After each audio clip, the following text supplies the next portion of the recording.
خواتي وخواتاتي اهلا وسهلا مرحبا بكم يا جماعة الخير زول الفلاون مساء الخير عليكم والسلام عليكم. J'espère que vous allez bien, j'espère que vous vous portez bien. Pourquoi j'aime les chiffres, ya jma'a? Parce que les chiffres sont implacables.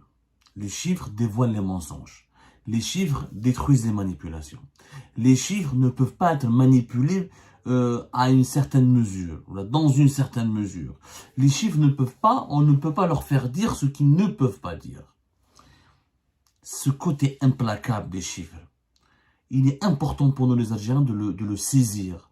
Parce que malheureusement, nous sommes trop dans l'émotion, on manque de lucidité et de rationalité lorsqu'on essaie de comprendre où ça les fait bladna. L'Algérie ne profite pas. N'a pas profité en 2022 de l'envolée historique et inédit des prix du baril du pétrole et des prix du gaz. Pour une raison simple, et on l'a dit à maintes reprises, parce que la production a beaucoup chuté. La production du pétrole comme du gaz a énormément baissé.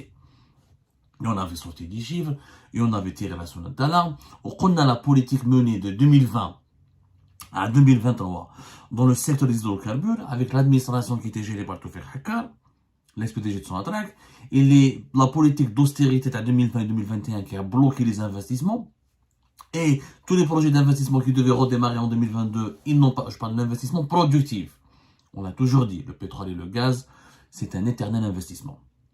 Les gisements, il faut les entretenir, il faut des réserves, il faut les découvrir, il faut les mettre en production, il faut construire des usines de traitement du gaz ou du pétrole, il faut des canalisations pour les transporter, il faut des installations, des infrastructures au niveau des ports portuaires pour pouvoir exporter du pétrole et du gaz. C'est une véritable industrie. Et il faut des usines de pétrochimie pour transformer le gaz et le pétrole en produits dérivés qui peuvent ramener beaucoup de devises et avoir de la valeur ajoutée sur les marchés mondiaux. On l'a dit 1000 fois. Mais depuis 2020 à 2023, l'amateurisme, les blocages des investissements, le gel des projets productifs, le manque d'investissement de Sonatrach, le désinvestissement de plusieurs partenaires étrangers, en dépit de tous les avantages fiscaux et parafiscaux, les avantages financiers, et quelques nouveaux contrats qui ont été signés par Sonatrach avec les Sinopec, les Chinois, ou la Eni, les Italiens, ou le renouvellement du groupement Sonatrach Anadarko. Tout ce qui a été fait de 2020 à 2023 a été minime et insignifiant. La preuve, la Banque d'Algérie a publié les derniers chiffres de l'année 2022. Au départ, la Banque d'Algérie avait publié les chiffres des exportations et les importations du pays durant les 3 trimestres, les 3 premiers trimestres de l'année 2022. Maintenant, la Banque d'Algérie a clôturé ses comptes et elle a publié les chiffres de toute l'année 2022, à savoir les 4 trimestres de l'année 2022, qui chauffent les exportations de pétrole et de gaz en 2022, qui est l'année historique, où le baril du pétrole moyen du Sahara Brent, du pétrole algérien, le prix moyen durant toute l'année 2022 était de 103. À un moment donné, il a dépassé les 120, il a flirté avec les 130. Les prix du gaz naturel ont triplé, voire quadruplé sur les marchés mondiaux pendant un certain moment de l'année 2022. Durant cette année, l'Algérie n'a gagné, je dis bien n'a gagné que 59 milliards de dollars, presque 60 milliards de dollars. Alors qu'en 2021, l'Algérie a gagné 35 et quelques milliards de dollars. C'est très peu, pourquoi? Parce qu'avec des prix aussi élevés et des marchés qui étaient largement avantageux pour les pays producteurs de pétrole et de gaz, les marchés mondiaux, les cours des marchés mondiaux qui étaient largement avantageux pour les pays producteurs de pétrole et de gaz, l'Algérie aurait pu gagner facilement dans les 70 milliards de dollars. Facilement. Pourquoi on ne l'a pas fait? L'Algérie pas de on a bousillé la production. Ils n'ont pas voulu nous croire. Ramenez les chiffres. Regardons le pétrole brut. Le pétrole brut, l'Algérie a exporté en 2022 147 millions de barils. C'est beaucoup moins qu'en 2017, 193 millions de barils, alors qu'en 2018, 170 millions de barils, ou là en 2019, 174 millions de barils. C'est beaucoup mieux que 2020 et 2021. Pour la 2020, c'était l'année de la Covid-19, on ne peut pas se comparer, c'est une année blanche, il faut l'oublier. 2021, il y avait les quotas de l'OPEP, il y avait beaucoup de restrictions. 2022, beaucoup moins de restrictions, et la politique de l'OPEP, l'accord OPEP+, était beaucoup plus souple. Et malgré ça, l'Algérie a exporté en 2022 beaucoup moins de pétrole qu'en 2017, qu'en 2018, en 2019.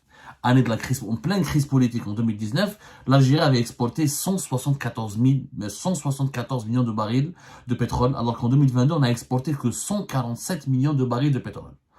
Les chiffres sont au niveau de la Banque d'Algérie. Qu'est-ce qui s'est passé? C'est que l'appareil de production de Sonatrach a été saboté. L'administration Toufik Hakkar et l'actuel ministère de l'énergie dirigé par Mohamed Arkab, cette équipe qui gouverne le secteur de l'énergie dans notre pays depuis 2020-2023, ont bousillé le secteur du pétrole et du gaz. Ils n'ont jamais su comment améliorer notre production en améliorant les investissements, en mettant en service de nouvelles réserves, en entretenant comme il se doit et conformément aux normes scientifiques ou aux normes industrielles les plus sophistiquées, les gisements de pétrole et nos gisements de gaz. Le résultat de cette mauvaise gouvernance, il est là. Les investisseurs étrangers majeurs, pas de nouveaux projets de production, pas de bon entretien des gisements. On est passé de 174 millions de barils de pétrole exportés en 2019 à 147 millions de barils. Si on avait exporté autant de barils de pétrole qu'en 2019, on aurait gagné beaucoup plus d'argent. En 2019, on avait gagné 11,2 milliards de dollars d'exportation de pétrole, alors que les prix du pétrole étaient particulièrement pas élevés. J'ai oublié comment c'était pas au-delà de 100 dollars. En 2022, on a gagné 15,3 milliards de dollars en exportant uniquement 147 millions de barils. Si on avait exporté plus qu'en 2019, on aurait largement fait les 20 milliards de dollars. Donc on a perdu 5 milliards de dollars bêtement, je dis bien bêtement, à cause de la mauvaise gestion de notre appareil de production et de nos outils de production du pétrole dans notre pays et de nos réserves de pétrole. كارثة بمعنى الكلمة. وحنا عيطنا لها وحنا قلناها يا جماعة وقلنا وعيطنا وودي قلنا باللي voilà la moyenne des prix dans le baril du pétrole en 2019 c'était 64 dollars alors que la moyenne des prix dans le pétrole en 2022 elle était de 107. Vous vous rendez compte? 107 يا جماعة, ça n'a rien à voir entre 104 et 107. شوفوا la différence et malgré هكذاك ما ربحناش دراهم. هذا pour le pétrole brut. نروحوا نشوفوا d'autres chiffres. Les chiffres sont implacables كما قلت لكم. Les chiffres sont implacables. On va s'attaquer au gaz. نروحوا نشوفوا le gaz. هاي le GNL qui est l'un des gaz les plus recherchés dans le monde parce qu'il est facile à transporter dans des bateaux et on peut l'acheminer aux quatre coins de la planète. En Asie, en Amérique latine, etc. C'est du gaz naturel liquéfié. C'est le gaz qui est transformé en état de liquide au lieu de le vendre, contrairement au gaz naturel qui peut être vendu uniquement par gazoduc. Et les gazoducs, ça ne couvre pas toute la planète et c'est très très cher de faire des gazoducs. C'est très risqué, il y a des problèmes politiques, financiers, il y a des enjeux politiques et financiers qui sont énormes. Alors que le GNL, il suffit juste de charger un bateau avec des méthaniers et de les expédier au bout du monde.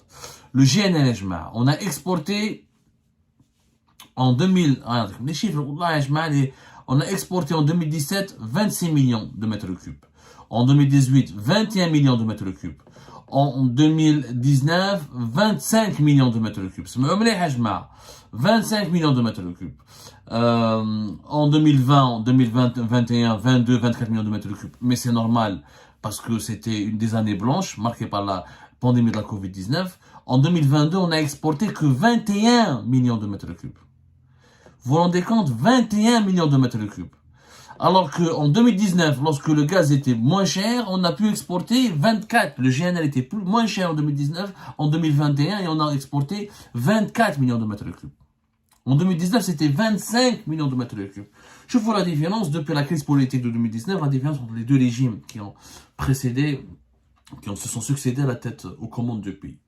Le GNL chute libre. La même chose. Le GNL عيطنا toute l'année 2022. Des unités de production RSE étaient à l'arrêt et perturbées et beaucoup d'arrêts techniques et de panne. Les unités de production à Skikda, en 2021, entre 2021 et 2022, plusieurs arrêts et plusieurs pannes. On a donné les dates, on a donné des descriptifs, on a donné des précisions. Personne n'a voulu nous écouter. Personne, je dis bien, n'a voulu ou n'avait voulu nous écouter. Personne. Le résultat, on a gagné de l'argent, on a gagné beaucoup plus d'argent. Grâce au GNL, on a gagné 7 milliards de dollars, 7,1. C'est le double, pratiquement plus, presque le double de ce qu'on a gagné En 2021, c'était 3,8 milliards de dollars. Mais si on avait exporté autant qu'en 2019, on aurait dépassé les 8 milliards de dollars. Donc on a perdu ici 1 milliard de dollars très facilement. Et normalement, on aurait pu mettre le bout investir énormément sur le GNL qui coûte beaucoup plus cher que le gaz qui est commercialisé par le gazoduc, parce que les gaz qui est commercialisé par les gazoducs, c'est des marchés à long terme. Il obéit à des prix qui sont fixés sur une période de 10 ou 15 ou 20 ans. Le GNL, c'est comme la bourse. C'est le marché spot. Généralement, c'est essentiellement du marché spot. Il y a des contrats, mais les prix évoluent à l'offre et la demande sur le marché spot, marché mondial et la bourse quotidienne. On a perdu beaucoup d'argent, bêtement. Alors, je vois le gaz naturel direct. Le gaz naturel classique. Le gaz naturel classique, on a exporté en 2022 uniquement 36 milliards de mètres cubes. Alors qu'en 2021, on a exporté 39 milliards de mètres cubes. En 2017, on a exporté 38 milliards de mètres cubes. Et en 2018, 38 milliards de mètres cubes. En 2022, on a exporté beaucoup moins qu'en 2021. Alors que, en 2022, les prix du gaz étaient nettement plus élevés. La preuve, le gaz nous a ramené 19 milliards de dollars. C'est les principaux revenus de devises du pays. Le gaz représente entre 63 et 65% des exportations, jusqu'à entre 65 et 66% des exportations des hydrocarbures du pays, alors que le pétrole c'est entre 23 et 24%. Et ça, on en a déjà parlé avec les émissions d'Algérie. Mais les prix étaient beaucoup plus élevés. Pourquoi on n'a pas, si on avait exporté au moins 40 milliards de mètres cubes, si on avait bien géré notre demande intérieure, si on avait fait des investissements productifs, si on a mieux entretenu nos gisements de gaz, si on a mis en production d'autres gisements de gaz, on aurait pu mieux profiter, on aurait pu gagner beaucoup plus d'argent. Et avec plus de 40 milliards de mètres cubes, on aurait dépassé les 25 milliards de dollars de revenus. Et là, on a perdu aussi facilement 4 à 5 milliards de dollars. En tout, on a perdu 11, rien qu'avec le pétrole, le GNL et le gaz naturel, on a perdu des opportunités de 11 milliards de dollars au niveau de nos exportations. Mais quand j'ai les produits raffinés, il y a une chute de la production dans tous les types d'hydrocarbures.